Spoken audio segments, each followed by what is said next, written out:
History is not a process that begins from zero.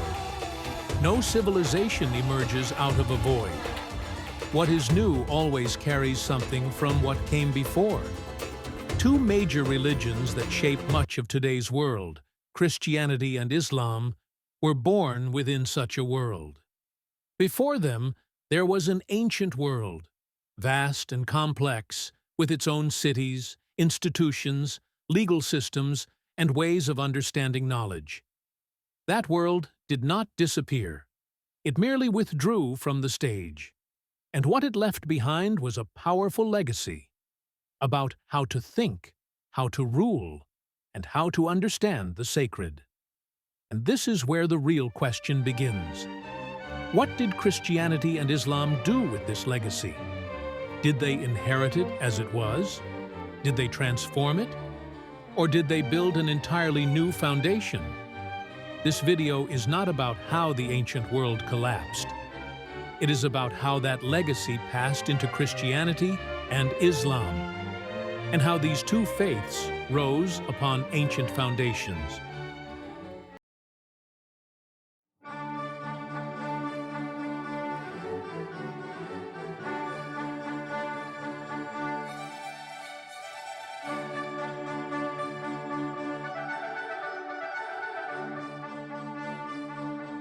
Christianity did not emerge in a vacuum left by the end of the ancient world.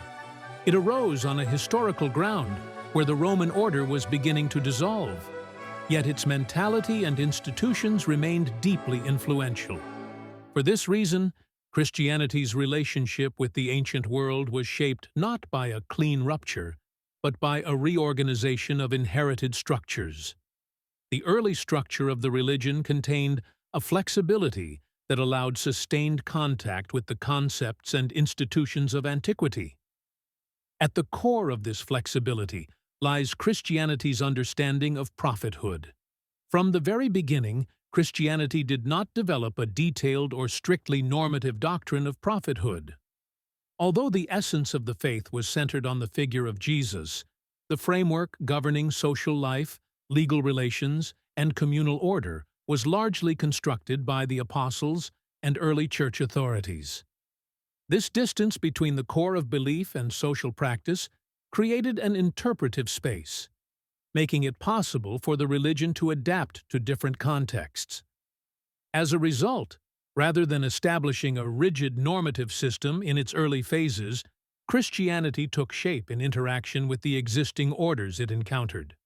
Religious texts were read not as sources of fixed and detailed norms, but within prevailing social and political forms. In this way, Christianity developed a tradition of adaptation from its very first centuries. One of the clearest expressions of this adaptation can be seen in the reproduction of Rome's administrative legacy within the church system. Many concepts, titles, and hierarchical structures that once belonged to imperial civil administration were transferred into the church during Christianity's institutionalization. The alignment of episcopal districts with Rome's city-based administrative divisions and the organization of offices such as metropolitanates and patriarchates within a hierarchy reminiscent of imperial order clearly reveal this continuity. Rome's bureaucratic language and administrative rationality were not abandoned. On the contrary, they were reinterpreted within a new framework of sacred legitimacy. As imperial authority weakened and a vacuum of governance emerged, the Church stepped in to fill it. Mechanisms once belonging to worldly rule began to operate under spiritual justification.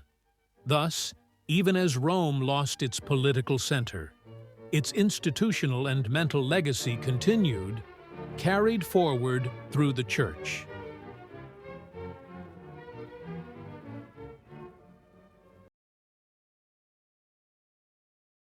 Allahu Akbar, Allahu Akbar. Islam, however, encountered the legacy of the ancient world within a very different founding structure. At the moment of its emergence, revelation in Islam did not merely produce a metaphysical sphere of belief. It appeared as a constitutive reference that directly shaped social order, moral relations, and public life. For this reason, religion and the world were not understood in early Islam as separate or disconnected domains, but as different manifestations of the same unity of meaning. In Islam, the prophet is not only the bearer of divine revelation, but also a material and spiritual guide who demonstrates how that message is to be lived.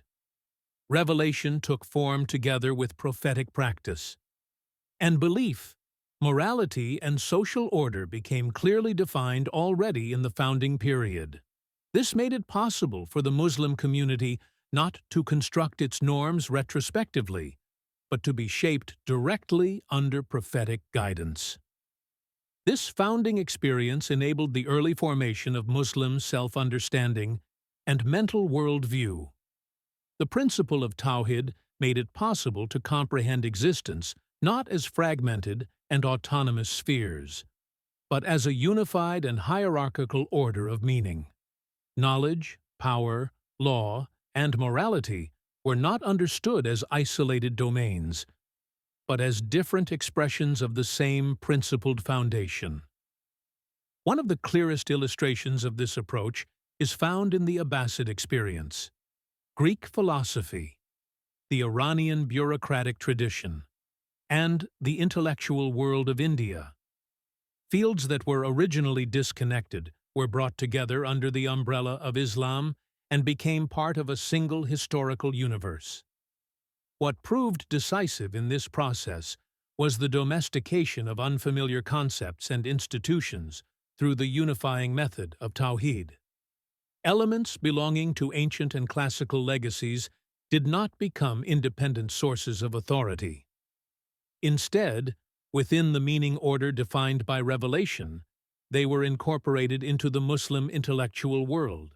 Here, precisely at this point, the concept of Islamicate becomes analytically illuminating, neither wholly religious nor entirely non-religious. It refers to the distinctive experiences produced over time by a worldview centered on revelation. This is exactly the ground that allows us to explain, simultaneously, both the diversity and the internal coherence of Islamic civilization. A worldview centered on revelation tested every concept and institution it encountered within its own order of meaning, transforming what was compatible and neutralizing what was not. Rather, it was the outcome of a long and profound historical experience, one in which elements drawn from different civilizational spheres were disciplined and integrated around a single center of meaning. Understanding this period is not only about understanding the past, it is also from here that we must read the conflicts, the crises, and the fundamental discourses of today's world. Because the roots of the Western world were shaped by Rome, by institutions, by law, and by administrative continuity. The roots of the Islamic world, however, rest on a unifying method. They place principle at the center and produce form through history. These two understandings of legacy continue to live in today's world as different answers to the same questions.